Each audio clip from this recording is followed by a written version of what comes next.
Oke, di video kali ini gue bakal kontenin sebuah handphone yang menurut gue jauh sekali lebih worth it ketimbang lu beli iPhone. Ini khusus buat yang gak terlalu ada kebutuhan ya buat harus pakai iPhone, harus pakai iOS ya. Dan ya ini yang lagi lu lihat adalah Poco M5, tapi ada embel-embel S-nya. Handphone ini udah beberapa kali gue post ya, udah beberapa kali gue posting video mengenai handphone ini. Cuman di tahun 2025, seingat gue kayaknya baru sekali deh. Dan di video kali ini pembahasannya lebih detail. Nah, lebih worth it dari iPhone apa? Yang jelas yang setara. Ini nggak apple to apple ya sebenarnya. Cuman kalau kita lihat dari sisi pricing ya, dari sisi harga lu kayak budgeting harga 1 juta sekian ya kan. Daripada lu kayak beli gen-gen iPhone 6s Plus atau iPhone 7 mungkin di harga-harga yang sama dengan Poco M5s ini, jujur li menurut gue ya, apa yang lu dapatkan di iPhone itu sudah tidak wajar dengan duit yang lu spend gitu. Too much menurut gue. Gini loh, ada orang berpikiran di luar sana, beli iPhone tuh itu murah gitu. Menurut gue itu expensive boy. Kenapa? Mahal untuk sebuah fitur yang dikasih ala kadarnya. Itu menurut gue. Yang pertama gue bisa bahas banyak sekali. Oke, kalau kita lihat ya iPhone Twir itu, let's say kita bilang untuk yang harga setara dengan Poco M5s ya, karena gue di sini lagi ngebahas Poco M5s. Otomatis kita bisa dapat 6s atau 6s Plus. 6s mungkin lo dapat yang resmi, 6s Plus lo bisa pilih yang intar, atau iPhone 7 yang intar. Untuk ukuran 4,7 inci menurut gue too small, terlalu kecil. Buat apa? Kebutuhan apa? Nonton video menurut gue kecil, buat ngedit video apalagi kurang enak. Dan chipsetnya lu bisa lihat iPhone 6s chipsetnya A9, iPhone 7 chipsetnya A10 ya kan. Ini chipset ini udah underrated parah boy, udah underrated banget gitu. Tapi buat lu di luar sana masih nggak terlalu percaya apa kata gue, oke, gue coba spesifik bahas yang ada di A9 dulu deh. Chipset A9 di tahun 2025, WA aja udah mulai ketar-ketir, WhatsAppan aja udah mulai ketar-ketir sama chipset ini. Jadi banyak banget isu di luar sana yang berdebar-debar ya kan, bang iPhone 6s masih bisa support WA gak? Ya, jadi dari apa ya, dari developernya juga sudah menaikkan tingkat minimal requirement ya kan buat kita pakai WhatsApp. Dan A10 gimana?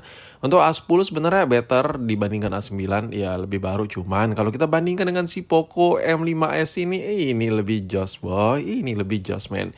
Masih mungkin lu lihat apa yang gue bacotin tadi, lu ngebacot dongeng aja. Tar dulu, kita kasih faktanya lagi. Nah, Poco M5s ini di budget 1 jutaan lu dikasih benchmark yang 418.000 ya. Skor Antutunya 418.000. Mungkin kalau lo tes ulang mungkin sekitar 300 atau hampir-hampir 400.000, sekitar segitu lah benchmark ya. Dan yang paling penting ya, ini the most important is baterainya 5.000 mAh. Lu beli iPhone harga 1 juta nggak ada cerita baterai awet, apalagi ada embel-embel 5.000 mAh. Nah, kalau kita lihat dari skor Antutu benchmark dari sebuah iPhone 7 itu cuma 220.000 boy. Itu bisa apa ya, bisa apa cuy, bisa apa men? Coba tell me something ke gue.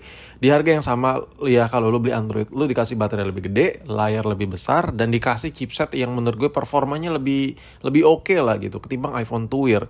So menurut gue di tahun 2025 kayak lu kayak gak ada apa ya, kayak tidak ada kepentingan dan keseharusan kalau lu tuh harus beli sebuah iPhone 7 di tahun 2025. Ini menurut gue, tapi terserah lah lu. Kalau nggak percaya kata gue, ya udah lu tinggal tulis aja di kolom komen alasan lu kenapa untuk apa ya, mendebat sama gue bahwa iPhone 7 itu masih bagus. Jujur ya, lu kalau beli iPhone 7 lu mau dapetin layar ori, nggak semuanya ori ya. Unit-unit yang beredar di luaran sana tuh seperti itu, karena ini HP udah tua banget. Kalaupun layarnya masih ori, biasanya tuh ada list-list kuning ya kan. Kalaupun layarnya masih ori, itu 1/persekian dari semua yang beredar.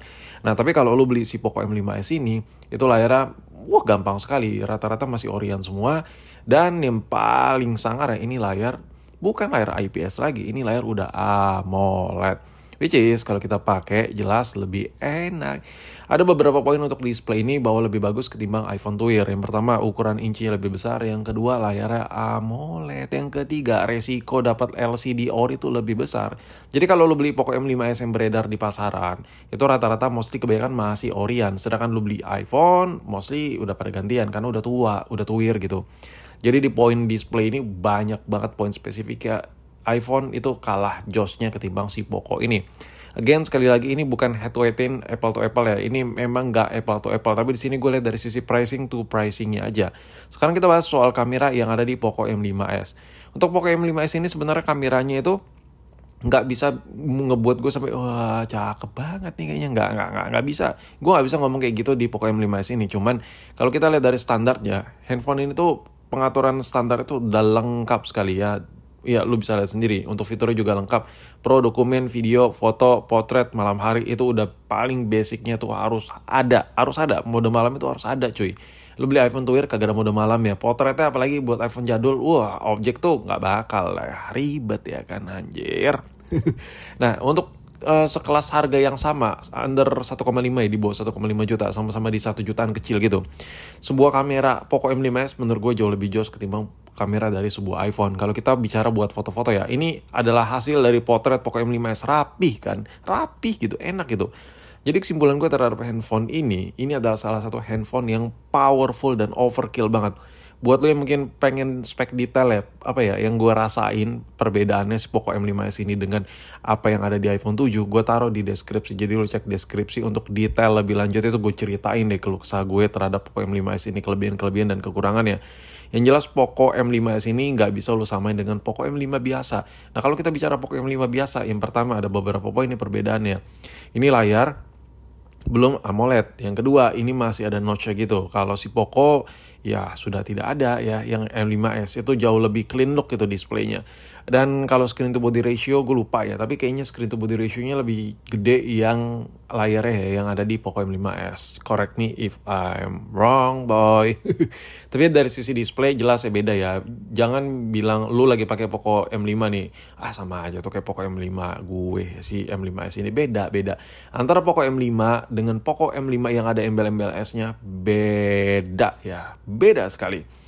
Jadi ini menurut gue buat lo yang di luar sana yang pengen upgrade ya, sampai memikirkan nggak mau mahal tapi pengen memikirkan sesuatu hal yang sempurna perfect itu, ya udah ini salah satu jawabannya. Ini bukan one of the best ya, cuman ini salah satu yang the best menurut gue. Jadi dari sisi displaynya oke, dari sisi performanya juga bisa lebih kencang daripada iPhone, dari sisi baterainya juga lebih besar daripada baterai iPhone, dan yang lebih penting handphone ini karena layar AMOLED dikasih baterai besar dan lebih kencang daripada iPhone. Apa coba sokin lu mau pakai buat scrolling oke, ya kan, lu mau pakai buat ngedit masih lebih oke. Jadi menurut gue overall handphone ini sangar. Budget 1 jutaan, salah satu HP tersangar, iya ada di Poco M5s ini. Masih banyak jagoan-jagoan neon yang belum gua keluarin semua, cuman ini salah satu tersangarnya.